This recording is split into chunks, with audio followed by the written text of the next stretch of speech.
आदाब straight line में आप सबका खैर मकदम है। हमारे साथ जुड़े हैं प्रोफेसर यशपाल शर्मा जी, जो एजुकेशनलिस्ट हैं। इनसे आज जानेंगे कि किस तरीके से आज का युवा जो है वो किस तरीके से अलग अलग स्ट्रेस में जीता है और उस स्ट्रेस को किस तरीके से हम मिटिगेट कर सकते हैं।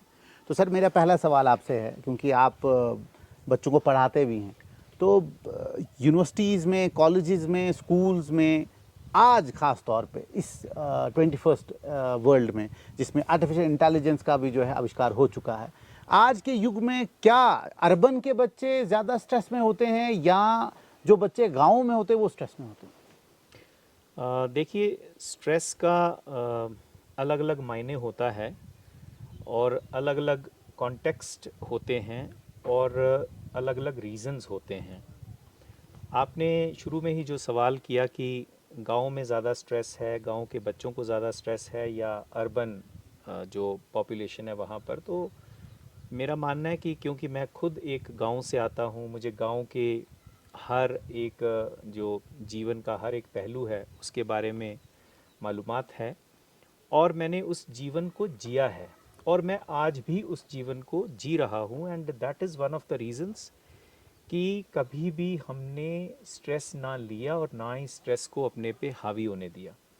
तो इससे मेरा उत्तर साफ है कि अभी भी अगर आप रूरल लैंडस्केप में चले जाएं और जो परिवार और ख़ास तौर पर जो संयुक्त परिवार हैं, जो जॉइंट फैमिलीज़ हैं, जहाँ पर बड़े बुज़ुर्ग अभी भी अपने जो छोटे बच्चे हैं, बहू बेटियां हैं, उनको जिस प्रकार से उनकी काउंसलिंग करते हैं ट्रेडिशनल तरीके से, तो मैं समझता हूँ एक बहुत बड़ा कारक है कि गांव में स्ट्रेस का लेवल नाम मात्र है। और दूसरा, जो समझने वाले हैं, जो उनकी बात को भी सुनते हैं और उसके ऊपर खरा उतरने की कोशिश करते हैं, तो उससे भी इन चीज़ों का कोई अभी ज़्यादा प्रभाव गांव पर नहीं पड़ा है। एक बहुत अच्छी बात कही कि गांव में हम अगर ये सोचें कि गांव बहुत पिछड़े होते हैं, गांव बहुत रिसोर्सेज से परे हैं, तो ऐसा नहीं है। आजकल गवर्नमेंट की स्कीम्स हैं, जिसमें मुझे याद है साउथ इंडिया में एक बहुत अच्छी स्कीम चली थी, उसका नाम था पूरा, PURA, providing urban facilities in rural areas. तो आप देख रहे हैं कि आज गांव वो वाले गांव नहीं रहे हैं। कच्चे घर अगर आप देखेंगे तो कहीं मुझे लगता है 5-10% अगर हमारे इस यूटी की बात करें या हमारे गांव की बात करें तो 5 से 10% ही रहे हैं। बाकी सब लोगों ने अपना एक लाइफस्टाइल का स्टैंडर्ड है उसको बढ़ाया है। और अच्छी बात यह है कि गांव में शिक्षा के साथ साथ जो संस्कार दिए जाते हैं, उससे आप देखें कि हमारे गांव के युवा हर एक क्षेत्र में एक बहुत ही अच्छा नाम कमा रहे हैं। मैं और भी गांव की चर्चा करूंगा, आपसे बात करूंगा। अब आपने कहा कि शहर में क्या स्ट्रेस का लेवल है, तो है। आप देखें कि जैसे ही हमारा युवा गांव से अर्बन शहरों की तरफ रुख करता है, और आप देख ही रहे हैं कितना रैपिड रेट ऑफ अर्बनाइजेशन हो रहा है, एक्सपोनेंशियल राइज हो रहा है अर्बनाइजेशन में, कंक्रीट बनती जा रही है।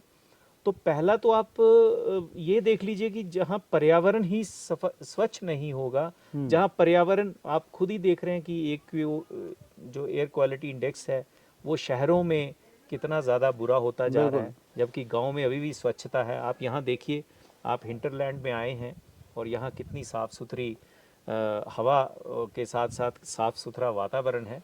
तो शहरों में एक तो पर्यावरण का बहुत असर है स्ट्रेस को जनरेट करने में, चाहे वो पोल्यूशन को लेके है, चाहे वो भागा दौड़ है, चाहे आपको ये देखें कि स्वच्छ जल की जो आवश्यकताएं हैं वो पूरी नहीं होती है, और हमारी निर्भरता जो है रिसोर्सेज के ऊपर, संसाधनों के ऊपर ज़्यादा बढ़ जबकि गांव में ऐसा कोई मंजर होता नहीं। तो जब हमारी निर्भरता बढ़ जाती है और वो जब चीज़ नहीं मिलती, तो अनायास ही हमारे अंदर एक स्ट्रेस का लेवल, एक तनाव का लेवल डेवलप होना शुरू हो जाता है। बिल्कुल जी सर, मेरा एक और प्रश्न है आपसे। देखा ये जाता है कि जो अर्बन में बच्चे पढ़ते हैं, को कॉलेज स्कूल्स में या कहीं भी पढ़ते हैं, एक तो पीछे भी एक रिपोर्ट आई थी जिसमें ये बताया गया था कि जितने भी स्कूल्स हैं, ख़ास तौर पे कि जो प्राइवेट इंस्टीट्यूशंस हैं, उनमें बुक्स बहुत ज़्यादा हैं, इवन नर्सरी के बच्चे को इतनी बुक्स हैं कि उसको उठाने के लिए भी एक मतलब घर वाले साथ चले जाते हैं। और उसके बाद गवर्नमेंट ने उसके ऊपर रोकथाम भी की, गवर्नमेंट ने उसके ऊपर एक्शन भी लिया और किताबों को कम कर दिया गया। लेकिन दूसरी तरफ से अगर हम गाँव के प्राइमरी स्कूल्स को देखें तो वहाँ पे बुक्स कम होती हैं, लेकिन गाँव का बच्चा जो है अगर उसका प्रोडक्ट रेट देखें तो गाँव का बच्चा शहर में अफसर बन के आता है। तो उसमें क्या मेन चीज़ की ऐसी क्या होती है गांव के बच्चे में कि जो उसको बाद में वो एक्सेल कर लेता है?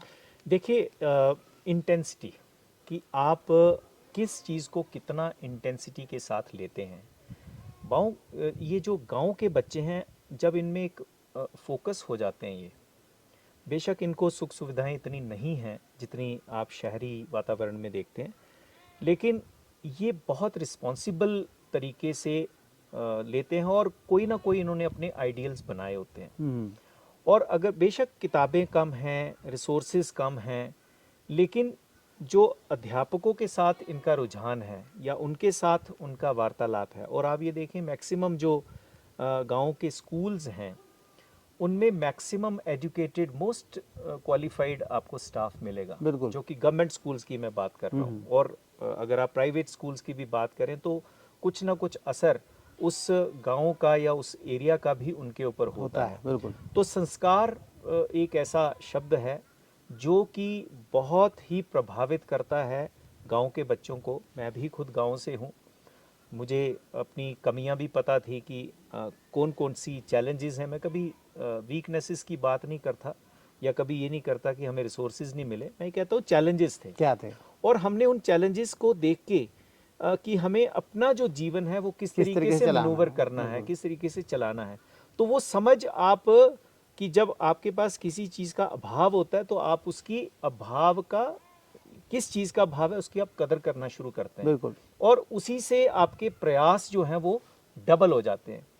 और जब आपको सहजता मिलती है शहर में, जब आप बहुत सहज हो जाते हैं, ईजी हो जाते हैं, तो आप वो तनाव या वो चीज़ जो मैं ये कहता हूँ वो समझ नहीं पाते कि मुझे क्या करना है। तो कहने का तात्पर्य ये है कि जब आप असहज शुरू में आरंभ में होते हैं, मींस अनकंफर्टेबल जोन से जब आप जाते हैं तो आपको उतना ही कंफर्ट बाद में मिलेगा। बिल्कुल। तो कि जितनी आप मेहनत इस अवस्था में करते हैं तो आगे चलकर उतना ही आपको सहजता जीवन में मिलेगी, जो कहीं ना कहीं हमारे मटीरियलिज्म में समा गई है शहरी वातावरण में। हम बहुत, हमारे बच्चे भी कई बार देखने, हालांकि काफ़ी सारे अच्छे स्कूल हैं जिन्होंने संस्कृति की बात करते हैं, वो संस्कारों की बात करते हैं, ट्रेडिशंस की बात करते हैं, बट कहीं ना कहीं वो थोड़े समय के लिए उसको वो धारण करते हैं।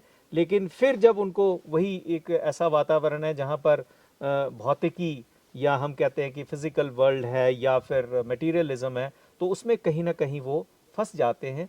तो इसलिए आप ये देखें कि उनमें तनाव के साथ साथ जो लेवल ऑफ जो सक्सेस है वो कई बार उसमें कॉम्प्रोमाइज़ हो जाता है। सर, आपको लगता है कि जिस तरीके से अर्बनाइजेशन बढ़ रही है वो भी रूरल से अर्बन शिफ्ट हो रहा है, और ख़ास तौर पे जो गाँव से लोग अभी शहरों की तरफ रुख कर रहे हैं, आपको नहीं लगता है कि इस पे रोक लगनी चाहिए, रुकना चाहिए ये, और गाँव में ही वो लोग जो हैं अपनी दिनचर्या, अपनी ज़िंदगी बसर करें? देखो, डेमोक्रेटिक सेटअप में आप किसी को ये नहीं कह सकते कि आप वहाँ जाएं, आप वहाँ ना जाएं। ये आपकी अपनी मंथन मनन की बात है।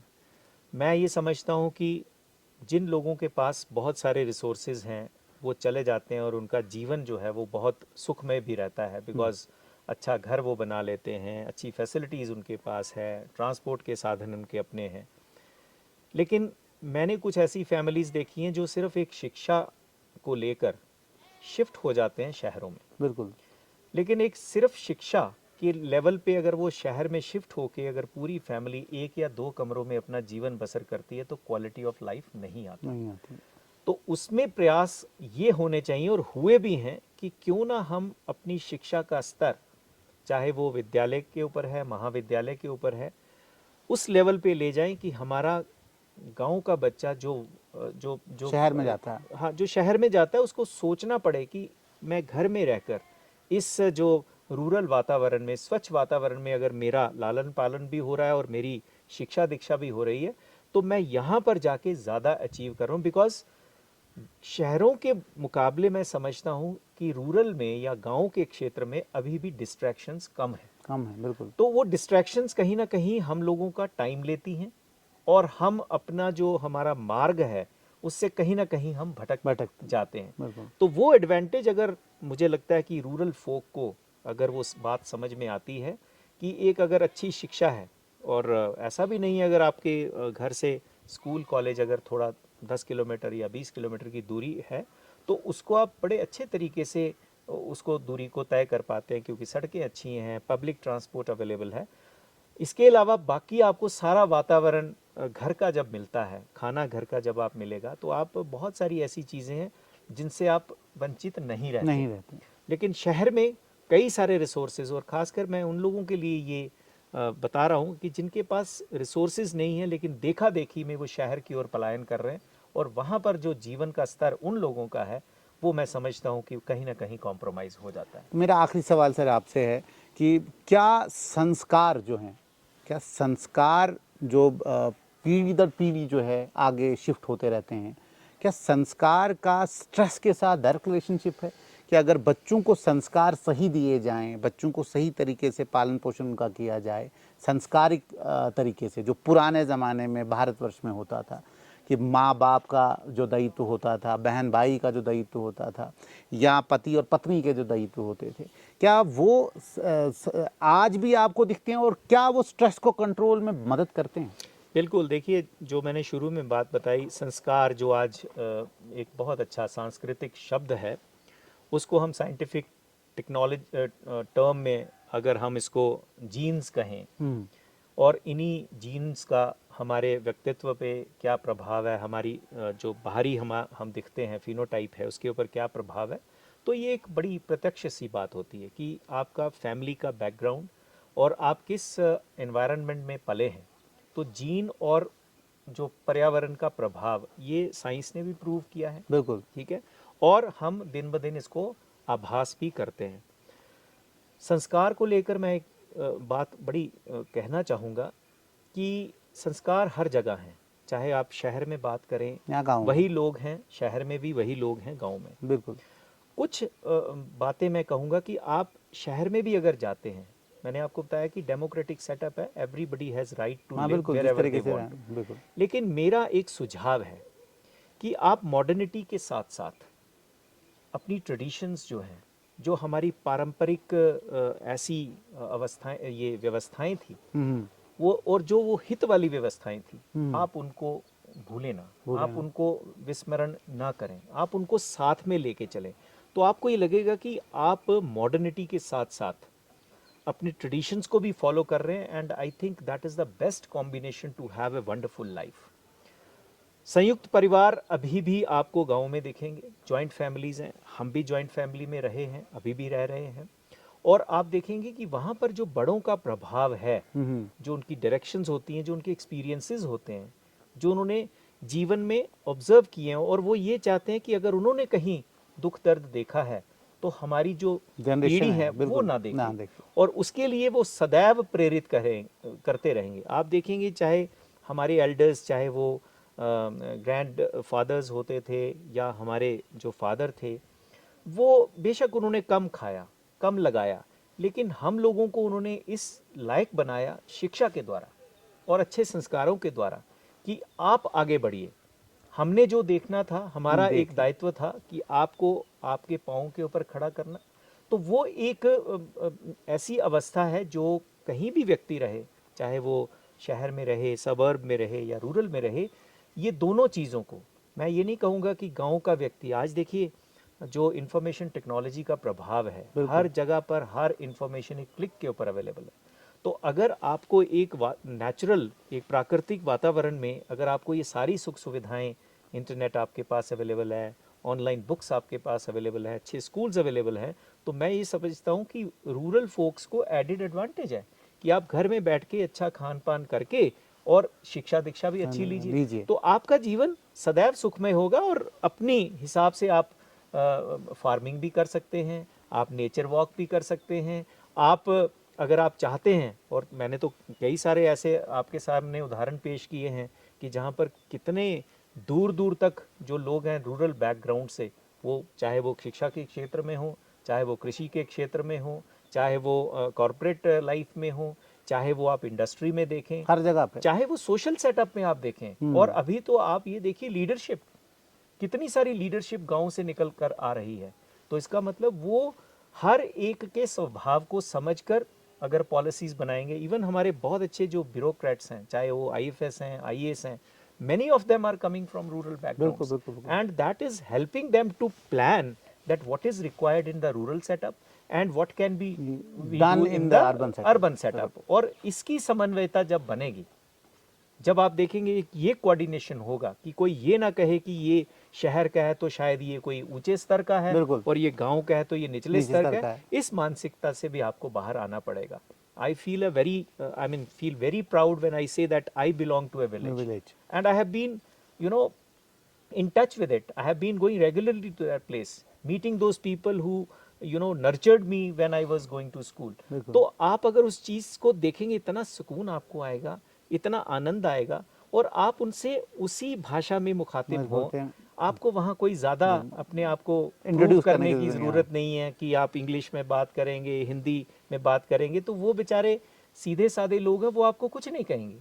हो सकता है आगे जाके हंसें, अच्छा बच्चे बड़े हो गए हैं, अब तो ये ऐसी बात करते। तो आप उनकी मानसिकता को भी समझिए कि वो आपको कितना लाड करते थे, कितना प्यार करते हैं, किस तरीके से आपके साथ रहते थे। हाँ, और इसलिए आपका जो उनके प्रति व्यवहार है, उनके प्रति जो आपका एक रिस्पेक्ट है, वो कभी भी उसमें कमी नहीं आनी चाहिए। सो शहर में है उस वातावरण के हिसाब से आप जिए, गांव में है उस वातावरण में चलिए, सो दैट एक कोऑर्डिनेशन, एक समन्वयता बनी रहे अच्छे समाज के निर्माण के लिए। सर, आखिरी सवाल मेरा ये बच्चों की तरफ से ही है कि बहुत सारे बच्चे जो है सुसाइड करते हैं, वो स्ट्रेस की वजह से। किसी को एग्ज़ाम का स्ट्रेस होता है, एग्ज़ाम में नंबर अच्छे नहीं आते हैं, सिलेक्शन नहीं होती है, या कोई और भी वजह होती है जिससे वो सुसाइड करते हैं, और वो स्ट्रेस की वजह से ही होता है। तो उन बच्चों के लिए आपका संक्षेप में क्या पैगाम है? बहुत सेंसिटिव सवाल आपने किया है, और मेरा हमेशा इसके ऊपर एक फिक्स्ड वो रहता है कि सबसे पहले तो जो पेरेंट्स हैं वो अपनी एक्सपेक्टेशंस को अपने हिसाब से थोपे ना, और दूसरा, जब पेरेंट्स इन चीज़ों को नहीं थोपेंगे, देखिए आखिरकार हमें भगवान ने पूरा बनाया है, एक बहुत सक्षमता हमको दी है, कैपेबिलिटीज़ दी हैं, और आप ये देखेंगे कि ये रेट भी ऐसी जगह पर है जहाँ बहुत उच्च फैमिलीज़ के लोगों में ये बातें आती हैं, पढ़े लिखे लोगों में ये बातें आती हैं। तो वो स्ट्रेस का क्या और है, वो क्या है, 2 सेकंड का डिसीजन है। बिल्कुल। सो उस टाइम पर अगर इंटरवेंशन हो जाती है तो आई थिंक उससे बड़ी कोई चीज़ नहीं है। तो मेरा जो युवा शक्ति है उनसे ये कहना कि आप अपनी अंदर की ऊर्जा को पहले पहचानें, and your life should not be dictated by others, and you should never be competing with your colleagues, you should compete with yourself। कि आप अपने आप को दिन ब दिन कितना रिफाइन कर सकते हैं, अपने रिसोर्सेज जो आपके पास अवेलेबल हैं उनको किस प्रकार से अच्छे तरीके से प्रयोग कर सकते हैं। After all, everybody is not meant for doing only one job. तो अगर आप ये समझते हैं कि मैं ए एग्ज़ाम में मेरे को उत्तीर्ण होना था, मैं नहीं कर पाया हूँ, और ख़ासकर कॉम्पिटिटिव एग्ज़ाम्स की बात कर रहे हैं, तो अगर एक दरवाज़ा बंद हो गया है तो दूसरा तो खुला है। बिल्कुल। तो आपकी जो शिक्षा दीक्षा है, आपका जो व्यक्तित्व है, आपका जो कृतित्व है, वो तो हर दिन ऐड हो रहा है, and you don't have to prove it to anyone, you have to prove it to yourself कि मेरी जो सिंसियरिटी, मेरी जो ईमानदारी से अपनी पढ़ाई चल रही है, जो शिक्षा चल रही है, और जो मुझे रिसोर्सेज चाहिए मिल रहे हैं, तो फिर तनाव किसका? और फिर जान देना ये कोई बहादुरी है ही नहीं। और मैं ये बताऊं कि जो जान दे देते हैं वो तो चले गए, जान तो असली उनकी निकलती है जो पीछे रहते हैं। बिल्कुल। तो इसलिए हम सबको इसमें विचार करना होगा, और हाँ, the people who have minutest of stress, immediately they should discuss with their parents, with their well wishers, with their teachers, so that इसका टाइमली हल निकलेगा। और मैंने तो आजकल इतनी अच्छी संस्थाएं, अभी मैं कुछ दिन पहले एक्रा फाउंडेशन जो पीस के साथ जुड़ती है, पीस एजुकेशन के, तो मुझे इतना आनंद आया। तो हमने कहा कि हमारा एक संपूर्ण, हमारा एक काया भगवान ने हमको दी है, प्रभु ने दी है, तो हम उस काया के हिसाब से पहले जीवन को अगर अच्छा बनाना है तो हमारा एक आत्म मंथन, आत्मचिंतन और एक आत्म एहसास हर दिन होना चाहिए। एक वो चीज़ है, वो आप लेखा जोखा रखें। फिर आप ये देखें कि आप समाज में अगर आए हैं तो आप अकेले तो नहीं हैं। बिल्कुल। तो लाइफ तो साइलोज में तो जी नहीं जाती, तो आपका एक कम्युनिटी बेस्ड सिस्टम होता है। हम हमेशा, ये मानव की प्रकृति रहती है कि वो अकेला कभी नहीं रहना चाहता। और जब हम अगर ग्रुप में रहते हैं तो क्या हम इंटरपर्सनल रिलेशनशिप्स को स्ट्रॉन्ग कर रहे हैं? बिल्कुल। और जब इंटरपर्सनल रिलेशनशिप की बात आती है तो उसमें आपको सहनशीलता भी डेवलप करनी है। अगर कोई बात कह जाता है तो उस बात को दिल में लगा के या दिमाग में, दिल में या दिमाग में लगाकर हर बार नेगेटिविटी को प्रोत्साहन मत करिए। वो बोझ क्यों ले रहे हैं आप? अगर किसी ने कह दिया, हंस के टाल दीजिए। वो सहन शक्ति आप में अवश्य होनी चाहिए। तीसरा, आप समाज हित में आपकी कॉन्ट्रीब्यूशंस क्या हैं? आप अपने लिए तो कर ही रहे हैं कि I want to have a good job, I want to have a good career, but apart from that what is your contribution in uplifting the society, particularly the downtrodden one? बिल्कुल। तो आपका दायित्व वहां बनता है। तो आप ये करके देखिए, आपका अगर छोटा मोटा कोई, मैं कहता हूं कि जहां आपको असमंजसता की स्थिति बनती है वो दूर हो जाएगी, ये पक्का है। और हम लोगों ने, आप सोशल एक्टिविस्ट खुद रहे हैं, आप किस प्रकार से समाज हित की बातें करते हैं और बिना किसी स्वार्थ के, जब हम निस्वार्थ हो जाएंगे, समाज के प्रति एक्सपेक्टेशंस नहीं रखेंगे, तो एक सफलता की सीढ़ी हम पक्का लेंगे। Because quite often expectations lead to disappointment.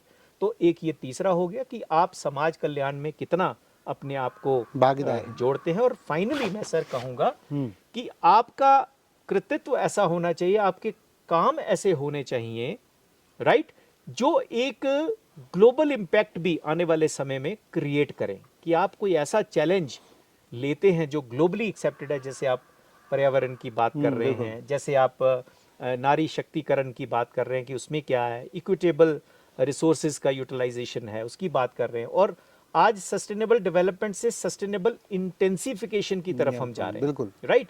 तो जब आप इन पहलुओं के ऊपर सोचना शुरू करेंगे तो फिर साहब अपना जीवन समाप्त करने का सवाल ही कहाँ होता है।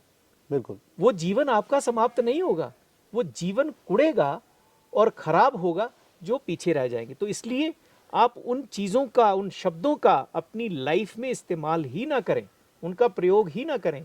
आप कभी भी फेल नहीं होते, आप लर्न करते हैं। बिल्कुल। आप अवतीर्ण कभी नहीं होते, आप एक ज्ञान हासिल करते हैं कि नहीं, ये रास्ता अगर यहाँ पे आके टेढ़ा हो गया है तो मुझे सीधा रास्ता कैसे फॉलो करना है, और किस तरीके से उस रास्ते तक यस, किस रास्ते को मैन्यूवर करके अपनी मंजिल हासिल करनी है। I think that's the clear concept in life. तो ये हमारे साथ थे Yashpal Sharma sir, professor Yashpal Sharma sir, जिन्होंने बहुत ही अच्छा एक मैसेज दिया है उन युवाओं को, उन लोगों को, उन बच्चों को जो बच्चे सुसाइड का सोचते हैं या सुसाइड करते हैं। ख़ास तौर पे उन्होंने एक और चीज़ कही कि भाई अपनी ज़िंदगी में पेशेंस लाएं, सहनशीलता लाएं और ख़ास तौर पे अपने कल्चर के साथ जुड़े रहें, अपने बुज़ुर्गों से बातें करें, अपने घर वालों से बातें करें, कोई भी परेशानी होती है। स्ट्रेट लाइन का काम है आप तक अच्छी खबरें पहुंचाना, अच्छे लोगों से बातचीत करना और ख़ास तौर पे जितनी भी वर्ग हैं पूरे भारतवर्ष में, उन हर वर्गों से जो जो सिचुएशंस हैं वो आप तक पहुंचाना और आपसे जो है लोगों की बातचीत करवाना। जुड़ते हैं स्ट्रेट लाइन के साथ। Thank you.